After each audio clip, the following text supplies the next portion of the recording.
Good morning, Coach Craig. On Shannon Waller's Team Success podcast, she had on Derek Gaunt, and it was a really good conversation. And there were three things that Derek said that got me thinking about Gretchen Rubin. And so, as Derek was talking about, he's talking about in negotiations, you have to understand the personality type. I don't remember exactly how he phrased it, but there are basically three categories.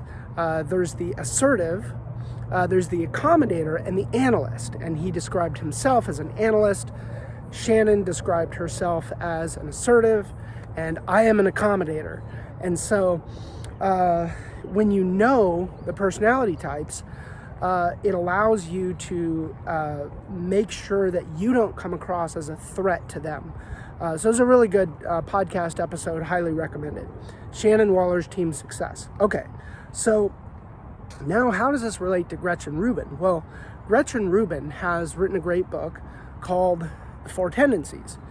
And I think that these three attributes from Derek Gaunt actually map pretty well to Gretchen Rubin's four tendencies. And the four tendencies are, number one is the upholder, and that means that they're really good at meeting both internal and external expectations.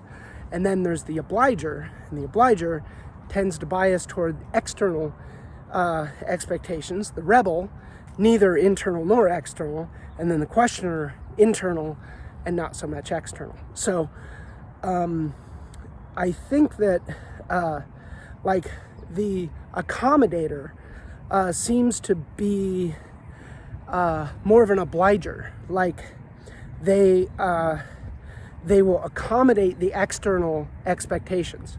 And then the assertive is sort of like, it doesn't really map exactly. So it's like they're different dimensions of the same thing. But I think an assertive is maybe a bit more of a rebel. Maybe capable of maybe the rebel, the questioner, and the upholder might be sort of the arc where the assertive lives, and not so much the obliger. And then for the analyst, that seems to be much more of a questioner. Anyway, I just kind of, it jogged my memory about Gretchen Rubin's great work when I was listening to this. So anyway, I hope those are helpful, because when you understand the intrinsic motivations of the people that you're speaking with and the people that you're interacting with, you can interact with them in a way that makes them feel at ease, and not in a manipulative way. You don't ever want to manipulate. What you want to do is you want to be authentic, and you want to be empathetic. And so there's a term that was used in the podcast called tactical empathy. I don't know if I'm that much of a fan of that term, but maybe that's just my own hang-up.